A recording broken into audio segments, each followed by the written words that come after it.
Hello friends, this is Dr. Venkatesh again. This is our eighth session in the preparation of final accounts. So this is one of the important chapters what we have for Bangalore North University Corporate Accounting, third semester BCom. So as we discussed in the last few sessions, this chapter is very important for 24 marks.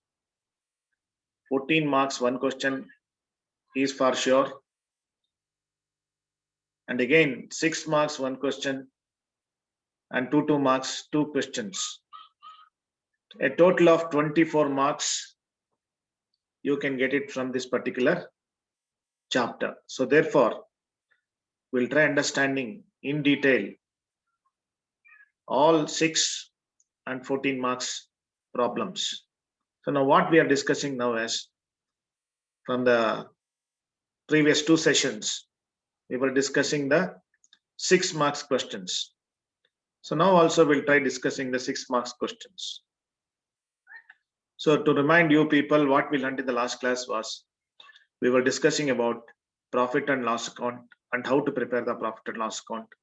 And as we discussed in the previous class, profit and loss account needs to be prepared according to Schedule 3 of Companies Act of 2013, which got amended in 2013.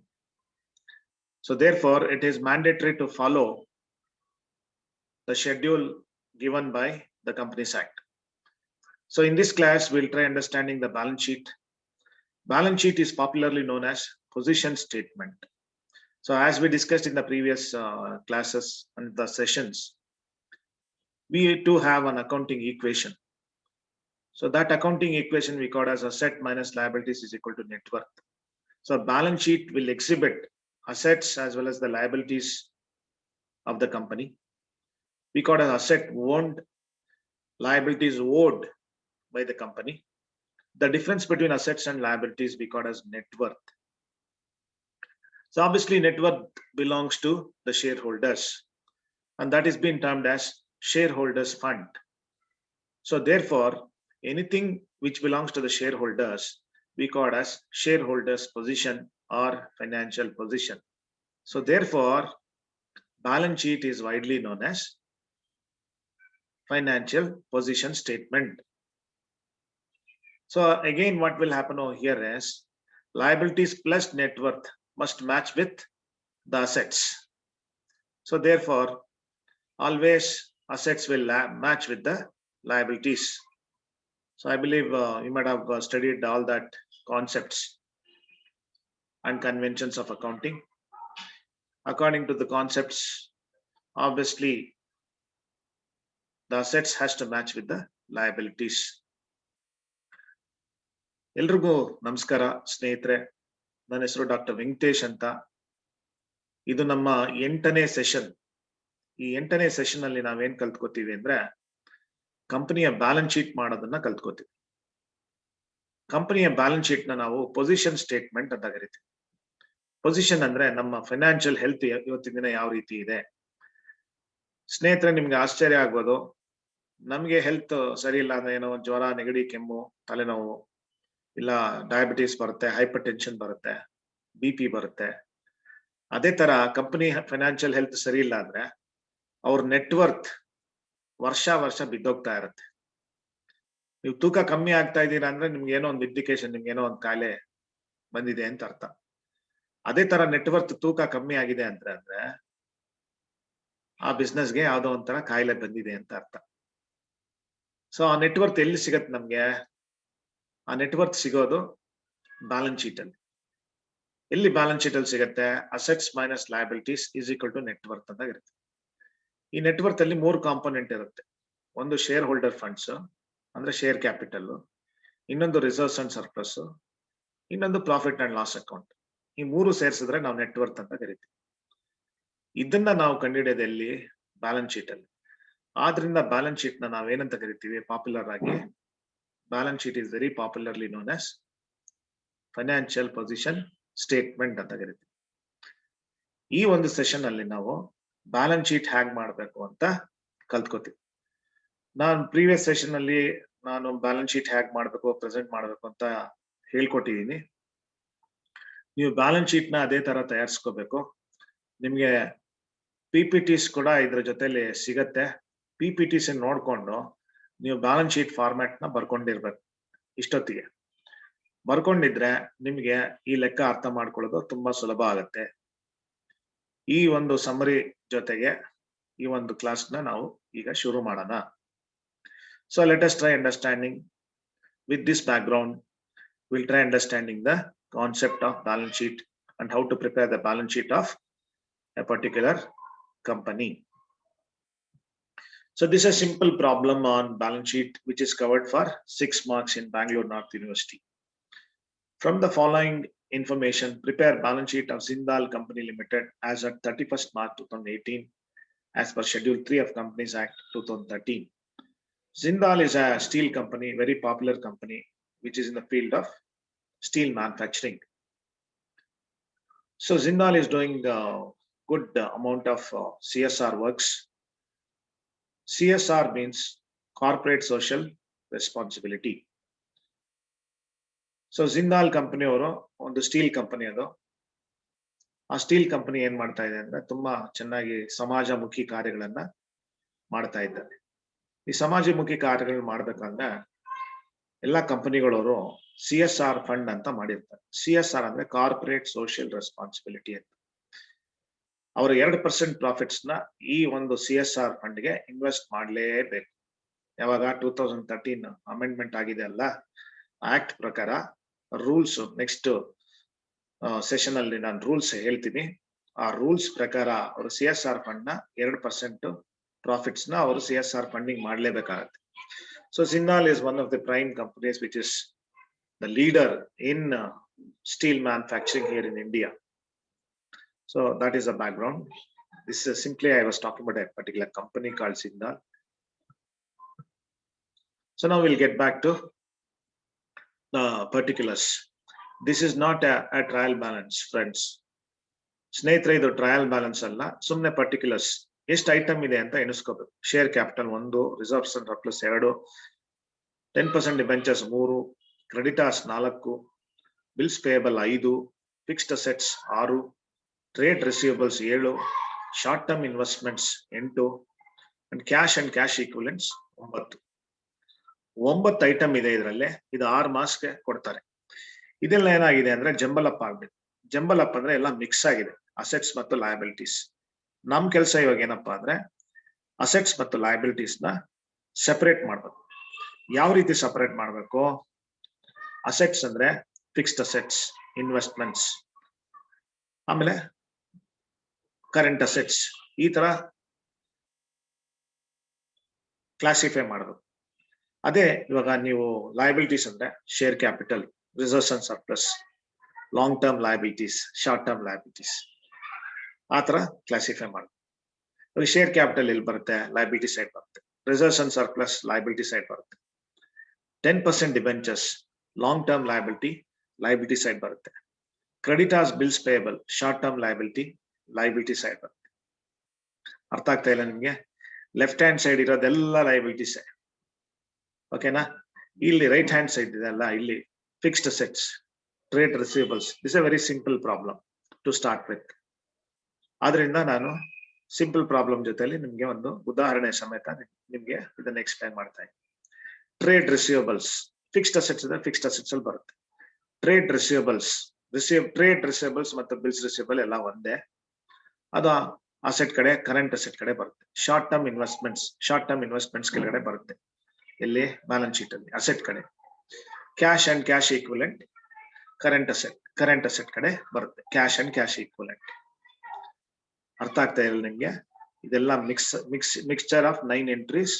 In this mixture of 9 entries, what you have to do is you have to classify it as asset and a liability. Assets are classified under 3 heads: fixed assets, investments, ಮತ್ತೆ current assets. Fixed assets ನ ನಾನ್ current assets ಅಂತಲೂ ಕರಿತೀವಿ, ಓಕೆನಾ? ಇಲ್ಲೇನಾಗುತ್ತೆ, share capital ಆಗುತ್ತೆ, reserves and surplus ಆಗುತ್ತೆ, ಆಮೇಲೆ long term liabilities ಅಂತ ಕರಿತೀವಿ. ಅದನ್ನ ನಾನ್ ಕರೆಂಟ್ ಲಯಬಿಲಿಟೀಸ್ ಅಂತಲೂ ಕರಿತೀವಿ. ಆ ನಂತರದಲ್ಲಿ ಕರೆಂಟ್ ಲಯಬಿಲಿಟೀಸ್ ಅಂತ ಕರಿತೀವಿ. ಕರೆಂಟ್ ಲಯಬಿಲಿಟೀಸ್ ನ ಶಾರ್ಟ್ ಟರ್ಮ್ ಲಯಬಿಲಿಟೀಸ್ ಅಂತಲೂ ಕರಿತೀವಿ. ಇನ್ನೊಂದ್ಸರಿ ಹೇಳ್ತೀನಿ, ಕೇಳಿಸ್ಕೊಳ್ಳಿ. ಫಸ್ಟ್ ಒನ್ ಶೇರ್ ಕ್ಯಾಪಿಟಲ್, ಆಮೇಲೆ ರಿಸರ್ವ್ಸ್ ಅಂಡ್ ಸರ್ಪ್ಲಸ್, ಆಮೇಲೆ long term liabilities. Long term liabilities ನ ನಾನ್ ಕರೆಂಟ್ ಲಯಬಿಲಿಟೀಸ್ ಅಂತಲೂ ಕರಿತೀವಿ. ಆಮೇಲೆ ಶಾರ್ಟ್ ಟರ್ಮ್ ಲಯಬಿಲಿಟೀಸ್, ಅದನ್ನ ಕರೆಂಟ್ ಲಯಬಿಲಿಟೀಸ್ ಅಂತ ಕರಿತೀವಿ. ನಾನ್ ಕರೆಂಟ್ ಲಯಬಿಲಿಟೀಸ್ ಅಥವಾ ಲಾಂಗ್ ಟರ್ಮ್ ಲಯಬಿಲಿಟೀಸ್ ಅಂದ್ರೆ ಸಾಲ ತಗೊಂಡಿರೋದು 1 ವರ್ಷಕ್ಕಿಂತ ಜಾಸ್ತಿ ಪೀರಿಯಡ್ ನಲ್ಲಿ ನಾವು ರೀಪೇ ಮಾಡೋದು. ಸಪೋಸ್ IDB ಇಂದ ಒಂದು 50 ಕೋಟಿ ರೂಪಾಯಿ ಸಾಲ ತಗೊಂಡು ಒಂದು 12 ವರ್ಷದಲ್ಲಿ ರೀಪೇ ಮಾಡ್ತೀವಿ ಅಂದ್ರೆ ಅದು ಲಾಂಗ್ ಟರ್ಮ್ ಲಯಬಿಲಿಟಿ ಆಗುತ್ತೆ. ಯಾರೋ ಒಬ್ಬ ಕ್ರೆಡಿಟರ್ಸ್ ಇರ್ತಾರೆ, ಅವ್ರ ಹತ್ರ ನಾವು ಒಂದು 50 ಲಕ್ಷದ ಸಪ್ಲೈಸ್ ತಗೊಂಡಿರ್ತೀವಿ, 3 ತಿಂಗಳಲ್ಲಿ ವಾಪಸ್ ಕೊಡ್ತೀವಿ ಅಂತ ಹೇಳಿದ್ರೆ ಅದು ಶಾರ್ಟ್ ಟರ್ಮ್ ಲಯಬಿಲಿಟಿ ಆಗುತ್ತೆ, ಅಷ್ಟೇ, ಇನ್ನೇನಿಲ್ಲ.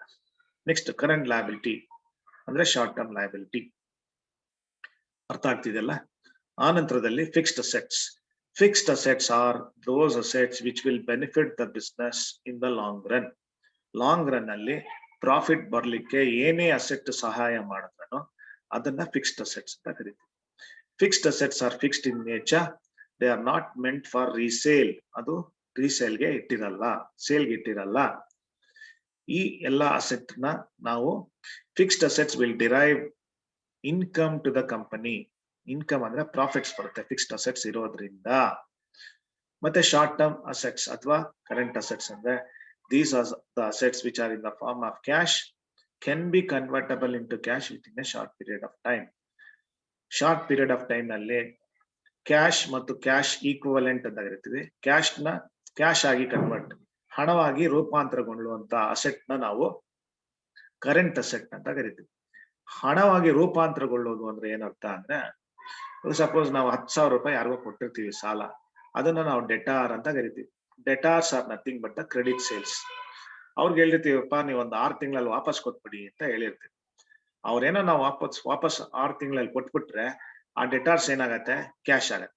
So therefore debtor is a short term asset ಅಥವಾ ಕರೆಂಟ್ ಅಸೆಟ್ ಅಂತ ಹೇಳ್ತೀವಿ.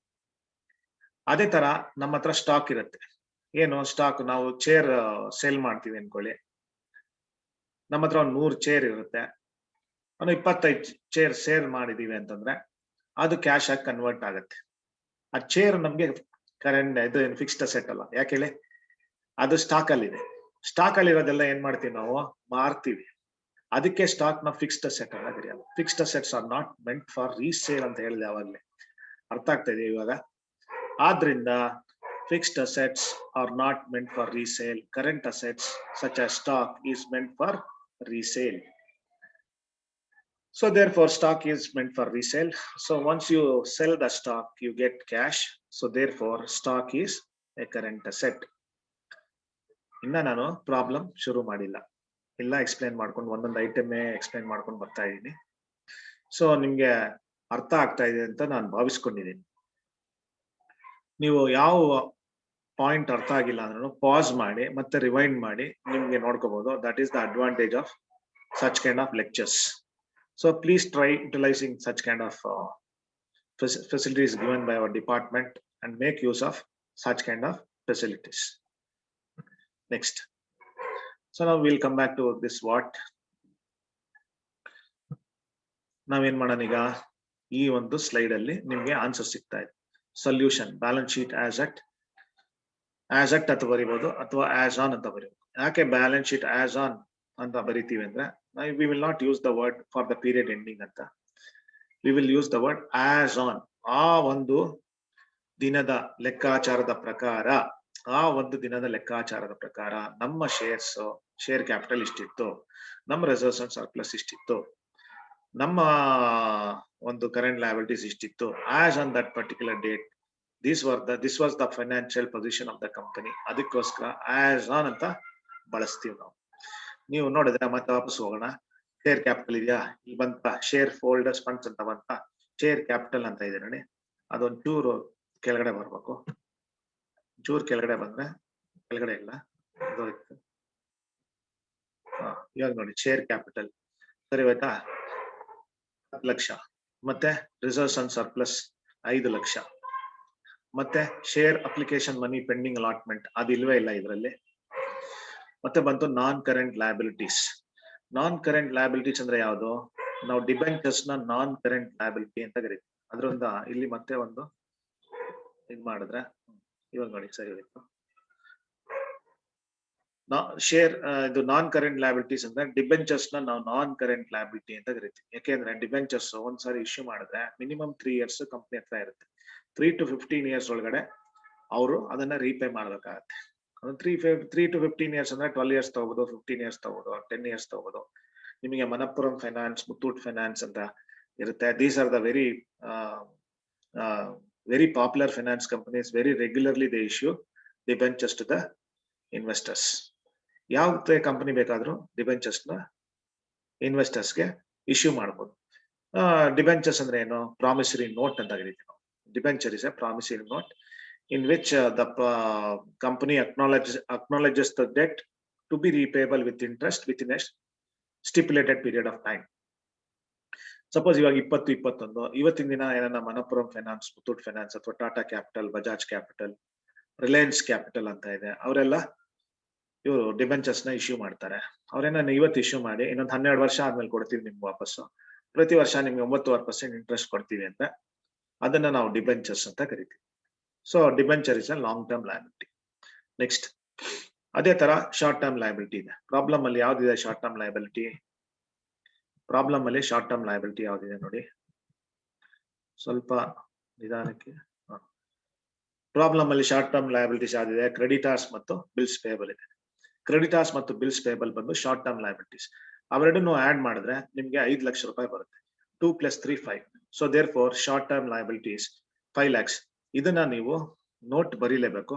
ನೋಟ್ ಬರೆದು short term liabilities 2 + 3, creditors 2 lakhs plus 3 lakhs bills payable 5 lakhs short term liabilities ಅಂತ ಬರೀಬೇಕಾಗುತ್ತೆ. ನೀವು ಟೋಟಲ್ ಮಾಡಿದೀರಾ ಅಂದ್ರೆ 10, 5, 15 ಸ್ವಲ್ಪ ನಿಮ್ಗೆ ಇಲ್ಲಿ ಬರುತ್ತೆ. ಒಂದೇ ಒಂದು ಇದು ಮಾಡಿದ್ರೆ short term liability, short term borrowings ಅಂತಿದೆಯಲ್ಲ, ಅಲ್ಲಿ ಬೇಕಾದ್ರೆ ಟ್ರೇಡ್ ಪೇಯಬಲ್ಸ್, ಬಿಲ್ಸ್ ಪೇಯಬಲ್ ನ ಬೇಕಾದ್ರೆ ಬರ್ಕೋಬಹುದು. ಇಲ್ಲ ಅಂದ್ರೆ ನೋಟ್ ಬರೆದು 2 + 3 ಎರಡು ಅಲ್ಲೇ ಬರೀರುತ್ತೆ. 25 lakhs ಟೋಟಲ್. ಆನಂತರ ಅಸೆಟ್ಸ್ ಕಡೆ ಬರಬೇಕು. ಅಸೆಟ್ಸ್ ಕಡೆ ಬಂದ್ರೆ ನಿಮ್ಗೆ ಫಿಕ್ಸ್ಡ್ ಅಸೆಟ್ಸ್ ಇಲ್ಲಿ ಮತ್ತೆ ಜಂಪ್ ಆಗಿದೆ. ಫಿಕ್ಸ್ಡ್ ಅಸೆಟ್ಸ್ ಎಷ್ಟಿದೆ? 15 lakhs ಇದೆ. ಫಿಕ್ಸ್ಡ್ ಅಸೆಟ್ಸ್ ನೋಡಿ ಸ್ನೇಹಿತರೆ, ಇಲ್ಲಿ ಮೇಲ್ಗಡೆ ಪ್ರಾಬ್ಲಮ್ ಅಲ್ಲಿ ನೀವೇನ ನೋಡಿದೀರಾ ಅಂತಂದ್ರೆ, ಮೇಲ್ಗಡೆ ಪ್ರಾಬ್ಲಮ್ ಅಲ್ಲಿ ನೋಡಿದೀರಾ ಅಂದ್ರೆ ನೋಡಿ, ಇಲ್ಲಿ ಫಿಕ್ಸ್ಡ್ ಅಸೆಟ್ಸ್ ಏನೇನಿದೆ 15 ಲಕ್ಷ ಹಾಗಾಗಿ ಇದೆ. So therefore fixed assets ನ ಹಾಗಾಗಿ 15 lakhs ಅಂತ ಬರೀಬೇಕು. ಎಲ್ಲಿ asset side non current assets ಅಂತ ಬರೆದು ಅದ್ರ ಕೆಳಗಡೆ fixed assets 15 lakhs. Non current investments ಇಲ್ಲ, other current non current investments assets ಇಲ್ಲಮ್ಮ, ಆದ್ರಿಂದ ಅದು ಬರೆಯೋಷ್ಟಿಲ್ಲ. Next current assets, current investments ಅಂತ ಇದೆಯಾ ಪ್ರಾಬ್ಲಮ್ ಅಲ್ಲಿ 2 lakhs ಬರೀಬೇಕು. ನೆಕ್ಸ್ಟ್ ಇನ್ವೆಂಟ್ರಿ ಅಂದ್ರೆ ಸ್ಟಾಕ್ ಇಲ್ಲ, ಅದಕ್ಕೆ ನಿಲ್ ಅಂತ ಬರೀಬೇಕು. ಟ್ರೇಡ್ ರಿಸೀವಬಲ್ ಎಷ್ಟಿದೆ? 5 lakhs ಇದೆ. ಮತ್ತೆ ಕ್ಯಾಶ್ ಮತ್ತು ಕ್ಯಾಶ್ ಈಕ್ವಲೆಂಟ್ಸ್ ಎಷ್ಟಿದೆ? 2 lakhs ಇದೆ. ಎಲ್ಲೆಲ್ಲಿ ಏನೇನ್ ಬರೀಬೇಕು ಅದು ಬರೆದು ಬಿಟ್ರೆ ಅಷ್ಟೇ. ಇವಾಗ ಏನಾಯ್ತು? 25 lakhsಗೆ 25 lakhs ಮ್ಯಾಚ್ ಆಯ್ತು. ನಾವು ಸೋಲ್ ಟ್ರೇಡರ್ ಮಾಡುವಾಗ ಏನ್ ಮಾಡ್ತಾ ಇದ್ವಿ? ಈ ತರ ಒಂದು ಇದು ಹಾರಿಜಾಂಟಲ್ ಆಗಿ ಮಾಡ್ತಾ ಇದ್ವಿ. ಇದನ್ನ ವರ್ಟಿಕಲ್ ಬ್ಯಾಲೆನ್ಸ್ ಶೀಟ್ ಅಂತ ಹೇಳ್ತೀವಿ. ವರ್ಟಿಕಲ್ ಬ್ಯಾಲೆನ್ಸ್ ಶೀಟ್ ಅಲ್ಲಿ ಎಲ್ಲೆಲ್ಲಿ ಏನೇನ್ ಬರ್ಬೇಕು ಅಲ್ಲೆಲ್ಲ ಅದೇ ಬರ್ಬೇಕು ಸ್ನೇಹಿತರೆ. This is very important. ಏನಕ್ಕೋಸ್ಕರ ಅಂದ್ರೆ ಈ ತರ ಶೆಡ್ಯೂಲ್ ನೀವು ಫಾಲೋ ಮಾಡ್ಲಿಲ್ಲ ಅಂದ್ರೆ ಈ ಶೆಡ್ಯೂಲ್ ನ ನೀವು ಆಸ್ ಇಟ್ ಈಸ್ ಮೆಮೊರೈಸ್ ಮಾಡ್ಲೇಬೇಕು. By heart you should know all this. If you don't know all this, obviously you will not be able to score the marks. ನೀವು ಇದನ್ನ ಬೈ ಹಾರ್ಟ್ ಮಾಡ್ಲೇಬೇಕು. ಇವಾಗ ಸಪೋಸ್ ಏನ್ ಮಾಡ್ಬೇಕು? Asset ಕಡೆ ನಾನ್ current assets, fixed assets, number A B fixed assets, number B non current assets, number C other non current assets, ಮತ್ತೆ number 2 ಏನು? Current assets. Current assets ಅಲ್ಲಿ ಎ ಬಿ ಸಿ ಡಿ ಏನಾರ ಹೆಚ್ಚು ಕಮ್ಮಿ ಆದ್ರೂ ಪರವಾಗಿಲ್ಲ, ಆದ್ರೆ ಕರೆಂಟ್ ಅಸೆಟ್ ಕಡೆ ಹಾಕೋ ಕಡೆ ಕರೆಂಟ್ ಅಸೆಟ್ ಹಾಕ್ಲೇಬೇಕು. ಕರೆಂಟ್ ಅಸೆಟ್ ಹಾಕೋ ಕಡೆ ಫಿಕ್ಸ್ಡ್ ಅಸೆಟ್ ಹಾಕಿ, ಫಿಕ್ಸ್ಡ್ ಅಸೆಟ್ ಹಾಕೋ ಕಡೆ ಕರೆಂಟ್ ಅಸೆಟ್ ಹಾಕಿದ್ರೆ that is a major mistake which will be doing. This we call us principal mistake, principal error ಅಂತ ಹೇಳ್ತೀವಿ. ಪ್ರಿನ್ಸಿಪಲ್ ಅಂದ್ರೆ ಏನು? ಫಿಕ್ಸ್ಡ್ ಅಸೆಟ್ ಕಡೆ ಹಾಕೋ ಕಡೆನೆ ಫಿಕ್ಸ್ಡ್ ಅಸೆಟ್ ಹಾಕ್ಬೇಕು ಅಂತ ನಮ್ದು ಪ್ರಿನ್ಸಿಪಲ್, ಕರೆಕ್ಟಾ?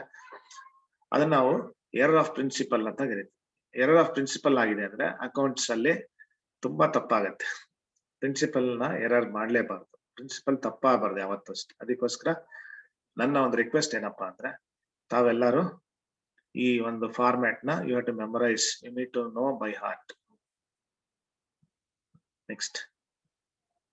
ನೆಕ್ಸ್ಟ್ ಇನ್ನೊಂದು ಪ್ರಾಬ್ಲಮ್ ಇದೆ. ನಾನು ಆಗ್ಲೇ ಹೇಳಿದಂಗೆ ಟ್ರೇಡ್ ಪೇಯಬಲ್ಸ್ಗೆ ಒಂದು ನೋಟ್ ಕೊಟ್ಟಿದ್ದೀನಿ. 2 + 3 5 lakhs.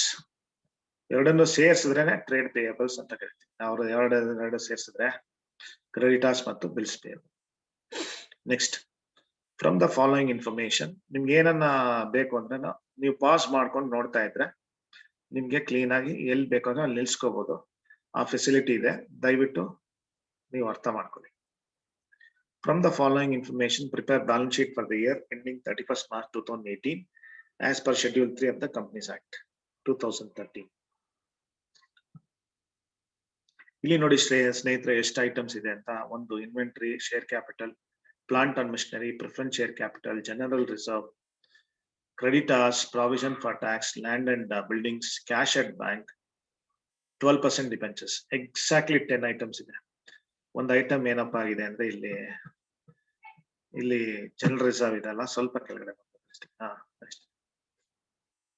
ಇನ್ನೆಲ್ಲ ಕರೆಕ್ಟ್ ಆಗಿದೆ, ರೈಟ್. ಸೊ ಇನ್ವೆಂಟರಿ ಅಂದ್ರೆ ಏನು? ಸ್ಟಾಕ್ ಎಲ್ಲಿ ಬರ್ಬೇಕು? ಅಸೆಟ್ ಕಡೆ ಬರ್ಬೇಕು. ಅಸೆಟ್ ಕಡೆ ಎಲ್ಲಿ ಬರ್ಬೇಕು? ಕರೆಂಟ್ ಅಸೆಟ್ ಕಡೆ ಬರ್ಬೇಕು. ಈಕ್ವಿಟಿ ಶೇರ್ ಕ್ಯಾಪಿಟಲ್ ಎಲ್ಲಿ ಬರ್ಬೇಕು? ಲಯಬಿಲಿಟಿ ಕಡೆ ಬರ್ಬೇಕು. ಲಯಬಿಲಿಟಿ ಕಡೆ ಎಲ್ಲಿ ಬರ್ಬೇಕು? ಶೇರ್ ಕ್ಯಾಪಿಟಲ್ ಕಡೆ ಬರ್ಬೇಕು. ಪ್ಲಾಂಟ್ ಅಂಡ್ ಮಷಿನರಿ ಎಲ್ಲಿ ಬರ್ಬೇಕು? ಅಸೆಟ್ ಕಡೆ ಬರ್ಬೇಕು. ಅಸೆಟ್ ಕಡೆ ಎಲ್ಲಿ ಬರ್ಬೇಕು? ನಾನ್ ಕರೆಂಟ್ ಅಸೆಟ್ ಅಥವಾ ಫಿಕ್ಸ್ಡ್ ಅಸೆಟ್ ಕಡೆ ಬರುತ್ತೆ. ಪ್ರಿಫರೆನ್ಸ್ ಶೇರ್ ಕ್ಯಾಪಿಟಲ್ ಎಲ್ಲಿ ಬರುತ್ತೆ? Liability side. ಶೇರ್ ಕ್ಯಾಪಿಟಲ್ ಅಲ್ಲಿ ಬರುತ್ತೆ. ಜನರಲ್ ರಿಸರ್ವ್ ಎಲ್ಲಿ ಬರುತ್ತೆ? Liability side. Reserves and surplus ಅಲ್ಲಿ ಬರುತ್ತೆ. ಕ್ರೆಡಿಟಾರ್ಸ್ ಎಲ್ಲಿ ಬರುತ್ತೆ? ಮತ್ತೆ ಲಯಬಿಲಿಟಿ ಸೈಡ್ ಅಲ್ಲಿ ಬರುತ್ತೆ. ಅದು ಪಾರ್ಟ್ ಆಫ್ ಟ್ರೇಡ್ ಪೇಯಬಲ್ಸ್ ಅಂತ ಕರಿತೀವಿ. ಇಲ್ಲ ಕ್ರೆಡಿಟಾರ್ಸ್ ಅಂತ ಬರೆದ್ರೇನು ತೊಂದರೆ ಏನಿಲ್ಲ, ಅದು short term liabilities, current liabilities ಅಲ್ಲಿ ಬರೀಬೇಕು. ನೆಕ್ಸ್ಟ್, ಪ್ರಾವಿಷನ್ ಫಾರ್ ಟ್ಯಾಕ್ಸ್, ಇದು ಕೂಡ ಲಯಬಿಲಿಟಿ ಸೈಡ್ ಬರುತ್ತೆ, ಪ್ರಾವಿಷನ್ಸ್ ಅಲ್ಲಿ ಬರುತ್ತೆ. Next, land and buildings, fixed asset, cash at bank, non fixed asset, ಅದನ್ನ ಕರೆಂಟ್ ಅಸೆಟ್ ಅಂತ ಕರಿತೀವಿ. ನಾನ್ ಫಿಕ್ಸ್ಡ್ ಅಸೆಟ್ ಅನ್ಲೂಬಹುದು, ಕರೆಂಟ್ ಅಸೆಟ್ ಅನ್ಲೂಬಹುದು, ಅಥವಾ ಶಾರ್ಟ್ ಟರ್ಮ್ ಅಸೆಟ್ ಅನ್ಲೂಬಹುದು. ಫಿಕ್ಸ್ಡ್ ಅಸೆಟ್ ನ ಲಾಂಗ್ ಟರ್ಮ್ ಅಸೆಟ್ ಅನ್ಲೂಬಹುದು, ತೊಂದರೆ ಇದೆ. ಮತ್ತೆ 12% ಡಿಬೆಂಚರ್ಸ್. 12% ಡಿಬೆಂಚರ್ಸ್ ಎಲ್ಲಿ ಬರುತ್ತೆ?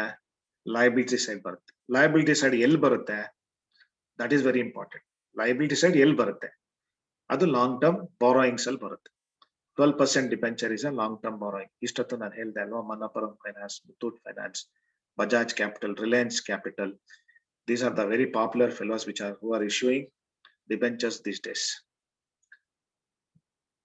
ಆಮೇಲೆ ನೋಡಿ, ನಾನು ಸರಿಯಾಗಿ ಇಲ್ಲಿ ಜೋಡಿಸಿದೀನಿ. ಇನ್ನೊಂದು ಚೂರು ಒಂದು ಸ್ವಲ್ಪ ಕೆಳಗಡೆ ಅಂದ್ರೆ ಸರಿ ಹೋಗುದು. ಇದು ಶೇರ್ ಕ್ಯಾಪಿಟಲ್ 22 lakhs. ನೋಡಿ, equity and liabilities, shareholders funds, share capital note 1 ಅಂತ ಬರೀದೆ. Share capital 22 lakhs, reserves and surplus 6 lakhs. Money received against share warrants ಇಲ್ಲ ಈಗ ಪ್ರಾಬ್ಲಮ್ ಅಲ್ಲಿ.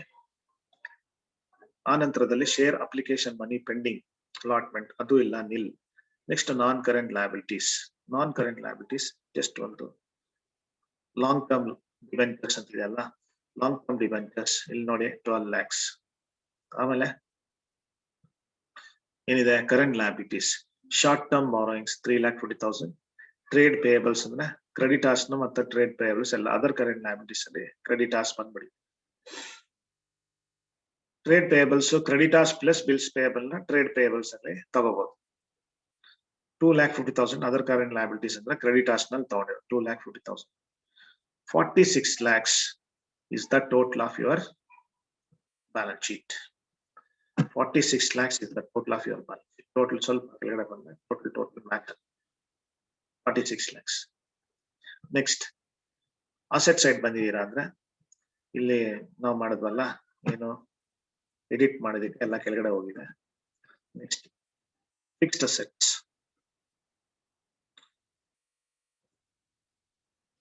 ಅದರ್ ನಾನ್ ಕರೆಂಟ್ ಅಸೆಟ್ಸ್ ಅಲ್ಲಿ ಫಿಕ್ಸ್ಡ್ ಅಸೆಟ್ಸ್ ಅಲ್ಲಿ ಬರುತ್ತೆ, fixed assets ಕಡೆ ಬರುತ್ತೆ. ಇಲ್ಲಿ ಫಿಕ್ಸ್ಡ್ ಅಸೆಟ್ಸ್ ಏನೇನಿದೆ? ಪ್ಲಾಂಟ್ ಅಂಡ್ ಮಿಷನರಿ 8 lakhs ಇದೆ, ಮತ್ತೆ ಲ್ಯಾಂಡ್ ಅಂಡ್ ಬಿಲ್ಡಿಂಗ್ಸ್ 26 lakhs ಇದೆ. 8 lakhs plus 26 lakhs 34 lakhs ಹಂಗೆ ಹಾಕೋಬಿಡಿ. ನೆಕ್ಸ್ಟ್ ಕರೆಂಟ್ ಅಸೆಟ್ಸ್ ಬೇರೆ ಯಾವ್ದು ಇಲ್ಲ, ನಾನ್ ಕರೆಂಟ್ ಅಸೆಟ್ಸ್ ಇಲ್ಲ, ಅದರ್ ನಾನ್ ಕರೆಂಟ್ ಅಸೆಟ್ಸ್ ಇಲ್ಲ, ಮತ್ತೆ ಕರೆಂಟ್ ಇನ್ವೆಸ್ಟ್ಮೆಂಟ್ಸ್ ಇಲ್ಲ. ಇನ್ವೆಂಟ್ರೀಸ್ ಅಂದ್ರೆ ಸ್ಟಾಕ್ 7 lakhs, ಮತ್ತೆ ಇನ್ನೇನಿದೆ ಕ್ಯಾಶ್ ಅಂಡ್ ಈಕ್ವಲೆಂಟ್ಸ್ ಎಷ್ಟಿದೆ 5 lakhs. ಟೋಟಲ್ ಮಾಡಿದ್ರೆ 34 plus 7 41 plus 5 46. ಇದನ್ನ ನಾವು balance sheet and financial position ಅಂತ ಕರಿತೀವಿ. 46 lakhs is matching with 46 lakhs. So now what you can do is you can find notes. Note number 1 is on share capital. ಅದರಲ್ಲಿ ಏನಾಗಿದೆ, equity share capital ಎಷ್ಟಿದೆ ಒಂದೇ ಒಂದು ಇದು ಮಾಡಿ. ಈಕ್ವಿಟಿ ಶೇರ್ ಕ್ಯಾಪಿಟಲ್ ಇದೆ ಎಷ್ಟಿದೆ 16 ಲಕ್ಷ ಇದೆ. ಪ್ರಿಫರೆನ್ಸ್ ಶೇರ್ ಕ್ಯಾಪಿಟಲ್ ಎಷ್ಟಿದೆ 6 ಲಕ್ಷ ಇದೆ. 16 6 22 lakh total. Next fixed assets ಎಷ್ಟಿದೆ,